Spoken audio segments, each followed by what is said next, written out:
Sinabi ng Panginoon sa kanyang bayan, tumayo kayo sa panulukang daan at magmasid.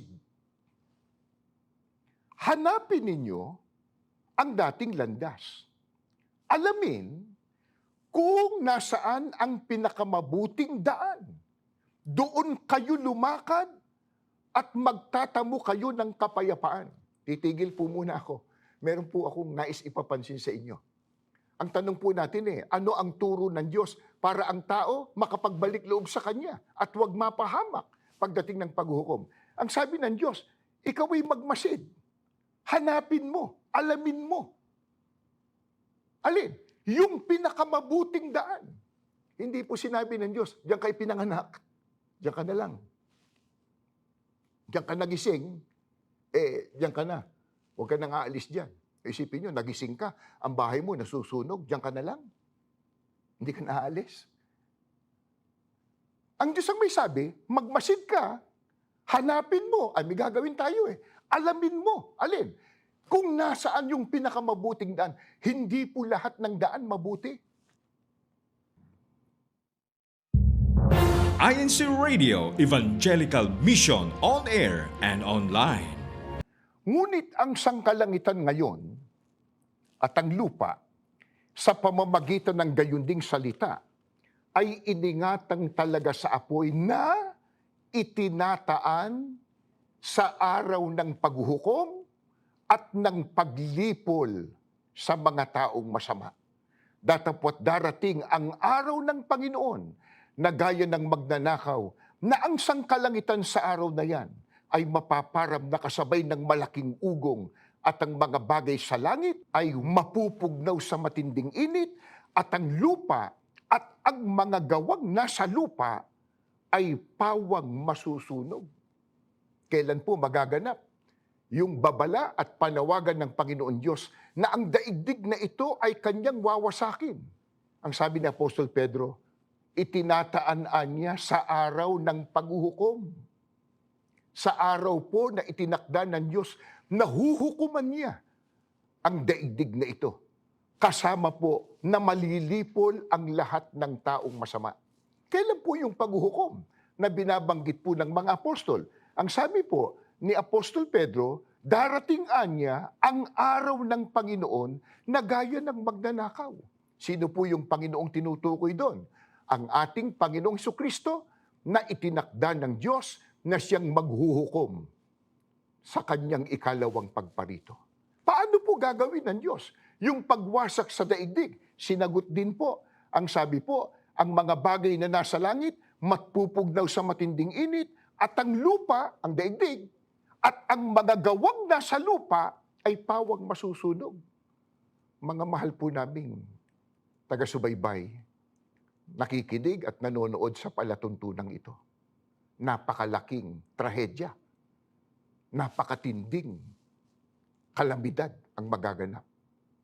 Sunog po ng pangbuong daigdig. Hindi isang bahay, hindi isang baryo, hindi isang bansa, buong daigdig. Nakasulat po sa Biblia, tutupukin ng Panginoong Diyos sa pamamagitan ng apoy, kasamang malilipol ang mga taong masasama. Kaya pala, nananawagan ng Diyos. Bago dumating yun, nananawagan na siya. Sapagkat isang napakalaki at nakapangingilabot na sunog ang magaganap sa araw po ng paghuhukom. Walang ligtas na dako, wala kang maaaring puntahan para ikaw ay makatakas. Masusunog ang buong mundo. Ano po ang ginawa ng Panginoong Diyos? Ibinigay niyang halimbawa para patunayan po na magaganap ang itinakda niya na araw po ng paghuhukom. Balikan po natin ang ikalawang sulat ni Apostol Pedro. Dito naman po sa Kapitulo 2, mga talatang 5 hanggang 7. At ang dating sanglibutan ay hindi pinatawad. Datapwat, iningatan sinuwi na tagapangaral ng katwiran na kasama ng ibang 7 pa noong dalhin ang pagkagunaw sa sanglibutan ng masasama. At pinarusahan niya ng pagkalipol ang mga bayan ng Sodom at Gomora na pinapaging abo ng maging halimbawa sa mga magsisipamuhay na masama. At iniligtas ang matwid na si Lot na lubhang nahahapis sa mahahalay na pamumuhay ng masasama. Ano po itong binasa ko sa inyo mula po sa Biblia? Ito po'y nangyari sa panahon po ni Noe at sa panahon po ni Lot. Panahon ng patriarka o panahon ng mga magulang, batay po sa pagtuturo ng Biblia. Ano po ang nangyari sa panahon ni Noe? Dahil sa kasamaan po ng tao sa mundo, nilipol ng Diyos ang tao at lahat ng may buhay dito sa lupa sa pamamagitan po ng tubig, ng bahang gunaw, universal deluge. At gaano po ang napahamak? Isipin po nyo, isang buong mundong tao na noon. Pero ang naligtas lang po, 8. Si Noe, at ang sabi po ng talata, yung 7 kasama pa niya. Sino yun? Asawa niya, 3 anak niya, 3 mga manugang niya. Kaya dito po ay mapapansin po natin, ang kaligtasan, wala po yan sa dami. Wala din po yan sa kakauntian. Hindi pwedeng sabihin, mas marami kami. Kami totoo. Mayurya kami. Kaya kami ang ligtas. Sa panahong pong yun, ni Noe, ang naligtas po, 8 katao. Ang buong mundong tao, maliban doon sa 8, napahamak. Pero bago po dumating yung malaking kapahamakan, yung bahang gunaw, nagbigay po ba, nagbabala ang Diyos? Meron po ba siyang panawagan? Opo. Gaya ng binasa natin, kinasangkapan ng Diyos si Noe para ipangaral yung katwiran. At ang totoo, hindi lang po siya nanawagan at nagbigay ng babala, itinuro pa niya ang paraan para ang tao po ay maligtas sa bahang gunaw. Kaya lang po, ano nangyari? Pag binasa po niyo sa Biblia, pinagtawanan lang po si Noe. Hindi po pinaniwalaan. At ang totoo, inakala na siya ay nasisiraan pa ng bait. Pero tinanggap man nila o hindi, totoo po yung panawagan ng Diyos sa pamamagitan ni Noe. Kaya nang dumating ang takdang panahon na nais na ng Diyos ilapat ang kanyang parusa, dumating ang bahang gunaw, ang naligtas lang po yung nakinig sa panawagan. Yung sumunod sa babala, yung pumasok sa daog na ipinagawa ng Diyos, yung hindi po nakinig, napahamak. Hindi lang yan, binanggit pa po sa talata, yung panahon naman ni Lot. Ano po nangyari? Yung malaking syudad, 2 malaking syudad, Sodom at Gomora, nilipol ng Diyos sa pamamagitan po ng apoy at asupre. Ilan lang po ang naligtas? Isang pamilya lang po, pamilya ni Lot. At ang totoo, yung asawa pa ni Lot, hindi pa naligtas sapagkat nasa daanan ng kaligtasan, sumuway pa sa bilin ng Diyos sa pamamagitan ng mga isinugo na wag lilingon sa likod.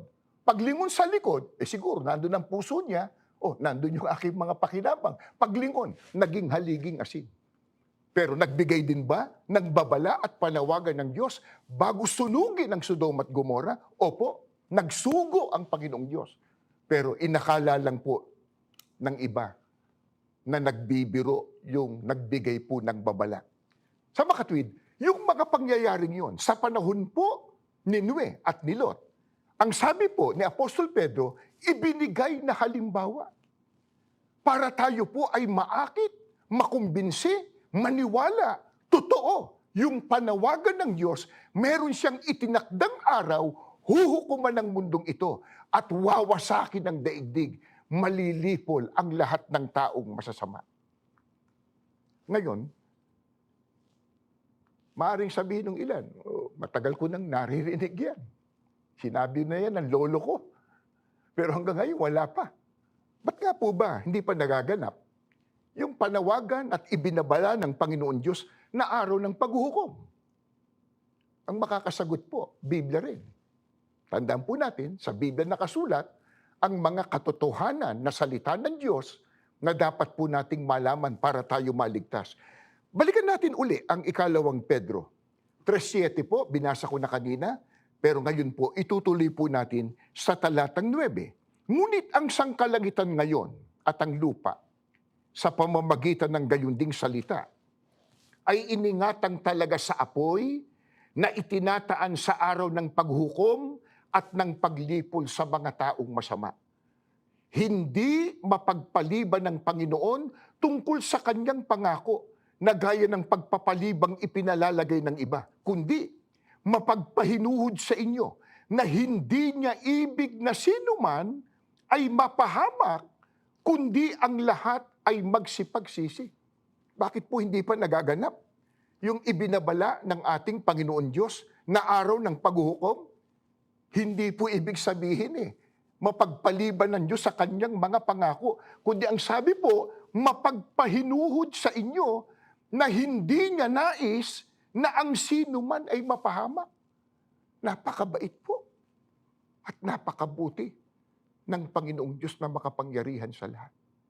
Kung hindi pa natutupad yung kanyang babala na pagwasak sa daigdig sa araw ng paghukom, dahil inaakay po sila ng pagpapahinuhod sa tao, pagmamahal sa tao. Ano ang nais ng Diyos?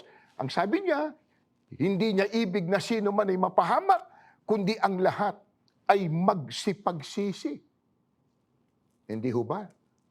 Napakalinis at napakabanal ng layunin ng Diyos kung sakaling hindi pa niya tinutupad yung kanyang ibinabala na pagwasak sa mundong ito sa araw ng paghuhukom. Pero gayon pa man, kung nagpapahinuhod siya, ibig po bang sabihin, magtatagal pa? Magluluwat pa? Pakinggan ninyo, ganito po ang nakasulat sa Ezekiel 7:5 hanggang 8. Basahin po natin. Ipinasasabi ng Panginoon, hindi na magtatagal at sunod-sunod na kasawian ng aabot sa inyo. Dumating na ang wakas. Ito na ang inyong hangganan. Dumating na ang inyong katapusan, mga mamamayan ng lupain. Dumating na ang panahon. Ibubuhos ko ngayon sa inyo ang aking puot. Uubusin ko sa inyo ang matinding galit ko. Hahatulan ko kayo ayon sa inyong gawa.